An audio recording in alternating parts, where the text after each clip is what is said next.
and welcome to Prep Recruiting Insider. You have found PRI coming to you from Moe's Pizza in Westwego on the West Bank, where Italians do it better.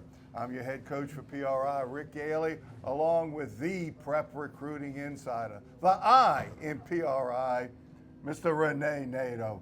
And we are joined today by the head football coach of the Holy Cross Tigers, Coach Eric Rebaudo. Coach, thanks for being here with us today. Thank you for having us. Really always a pleasure being with you guys. Always do a great job with this program. Eric, got to ask you, unless you go undefeated and win your final game, the coach is never totally happy. But 2016 threw some interesting challenges at you guys. What did 2016 tell you about you, your staff, and this Holy Cross bunch from 2016? Yeah, I got told before the season that your third year, through a few coaches, Coach actually I think mentioned to me that third year is quite a interesting year. I didn't quite believe it at the time, but a ton of adversity this year. I mean, a lot of it was in the paper. You kind of read about it. Losing your quarterback the first quarter, the first game, played a big part to it. But there was a ton of injuries across the board. Very proud of the guys the entire year, playing in the toughest district, I may say the country, but toughest district you have out there. Our guys continue to fight all the way through the last game, even through the playoff game, continue to fight. Just the numbers, caught up with us. Especially in our league, you're only as good as your twos are. So it definitely showed true at that point. We had to find a lot of young guys play some time this year that maybe weren't ready to play, and that was one of those things that could be better for the future. But we took our shots this year, and we'll rebound from it a year from now. Looking forward to it.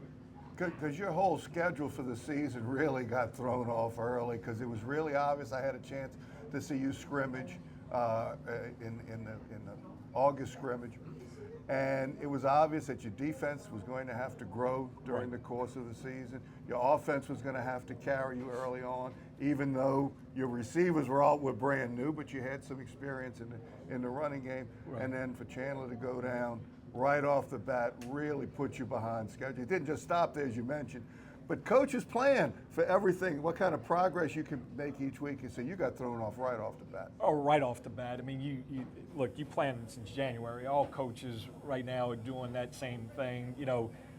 We've had tryouts a week ago for our 2017 team. We've already had evaluations of our guys across the board. So you're planning since January. You're not. This isn't in the summer. Get ready to play. And when it happened, it happened. We had to juggle the entire team around a little bit to try to cover for that position. And credit to the guys that came in and did some. We won a few games out of that. But again, long term, the injuries kind of caught up with us. And again, the league you play in, it's a tough league.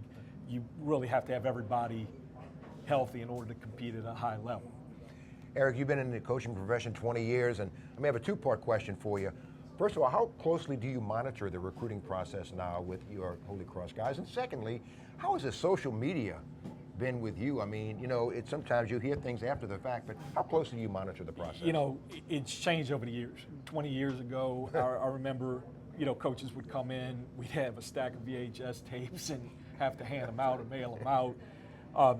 What I decided to do a few years ago when I received the job, I thought it was too important of a job for me to kind of handle by myself. When you're a Catholic League job, it's a little demanding. You have to do all kind of things that you're not used to doing. So I hired one of my coaches, my offensive line coach, Ryan Camelay, does a phenomenal job with our recruiting.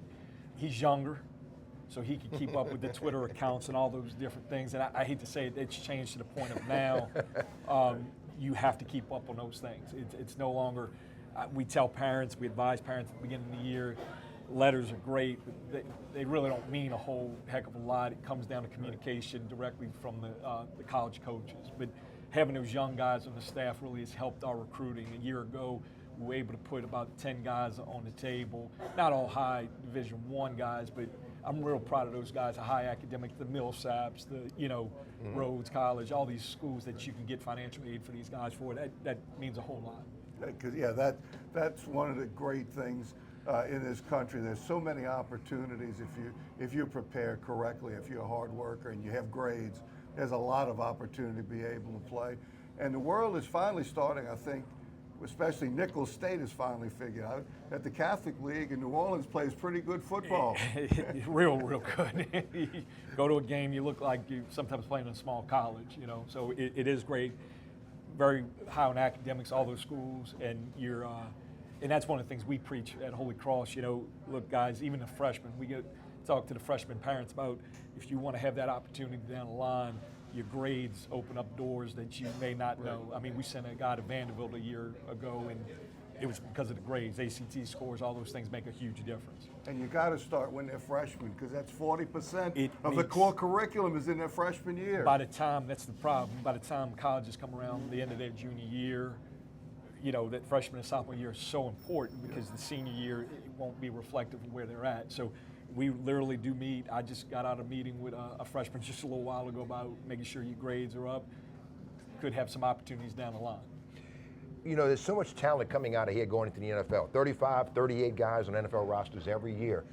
Select, non-select. There's so much talent in New Orleans metro area. Why is so much talent come out of this? What makes this area so special, Eric? Oh, I think it's one of these places where you still, when I grew up, and probably when y'all grew up, you had guys down playing football down at the lot, right? You know, you had that.